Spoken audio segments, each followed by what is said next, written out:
I'm joined by Phil Osborn, Air Marshal Phil Osborn, former Chief of Defence Intelligence for the UK. Phil, thanks for being with us. Let's look at where we are on as we enter week 3 of the Russian invasion of Ukraine. What's it looking like on the ground? We'll take a look at this wide map of the situation. So I think if we step back just for a moment, remember this is not where Russia planned to be. Day 2, day 3, they expected decapitation, take Kyiv, replace the government, start to build a land bridge between Crimea and Luhansk, Donetsk. What we're actually now seeing is a stagnating Russian slog against really spirited, really capable Ukrainian resistance. Yeah, we can see where the Ukrainians are still holding those cities, but the fight for the south does seem to be moving slightly more differently. Let's take a closer look at the southern picture right now and talk us through the Russian advances that have been made. And we've got there the only city that has been taken by Russia, the city of Kherson. Tell us what's happening in the fight for the south. So what we're seeing is Russia probably executing what was originally part of the plan, that join-up of the Crimea with the, if you like, the Russian-controlled, previously Russian-controlled states in the east. That's going on today. More success in the south and north, but not nearly as successful as the Russians would hope to be. If we look to the west, we can see Russia almost certainly trying to take Odessa to cut off Ukraine from the Black Sea, which will have a pretty significant economic impact from a Ukrainian, but also from a global perspective. And then coming right to join up with forces around Donetsk and Luhansk. And that's why we're seeing the particularly difficult, particularly dangerous, damaging conflict going on around Mariupol. Yeah, and we saw those pictures yesterday evening, didn't we, of the strike on that maternity hospital in Mariupol. I mean, how is that a strategy that's going to help the Russians win this war by bombing a hospital? So I think from a Mariupol perspective, we're seeing in Mariupol exactly what we would be seeing in other Ukrainian cities, what we already have seen. Should we be shocked? Yes. Disgusted? Yes. Surprised? No.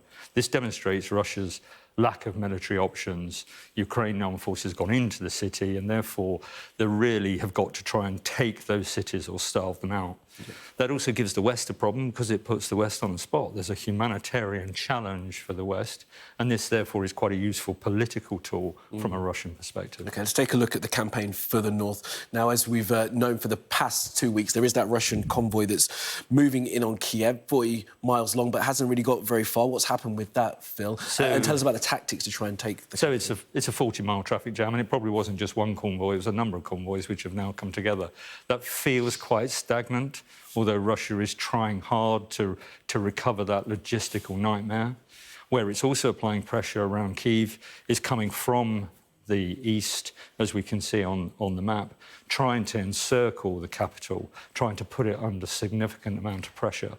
What's also notable probably about this theatre is the Russians have finally admitted using the TOS-1 Alpha thermobaric weapon to the north and east of Kyiv. Yeah, and we think that's about where it was used. Tell us more about this TOS-19 Alpha. So this is a multi-launch rocket system, but what's different about it is it generates conventional blast, so really highly significant blast effects, far beyond normal artillery or air-delivered munitions. If you like, it's a conventional weapon of mass destruction. The kind of ways to use it under law of armed conflict, you'd have to be only using it against enemy of troops, if you like, military personnel, and in a way that didn't produce disproportionate effects. Certainly you shouldn't be using it if there's a risk of civilian casualties. And the use of this weapon in any built-up area, that risk is clearly there. Yeah, and this comes after we've heard, of course, about that strike on Mariupol and talk yesterday of chemical weapons, biological weapons factories. So the risk of escalation is always going to be there. We've seen a Russian narrative preparing the ground for potential use of chemical weapons, talking about the US and Ukraine having chemical weapons facilities in Ukraine. I think we can put no credence on that at all. But what that does is that starts to introduce some level of unbalance to an already difficult narrative from a Western point of view. It also gives the Russians cover to use chemical weapons in that dreadful circumstance that they think it's the only option available to them. OK, Air Marshal Phil Osborn, thank you very much for that. More from you throughout the day. Thank you.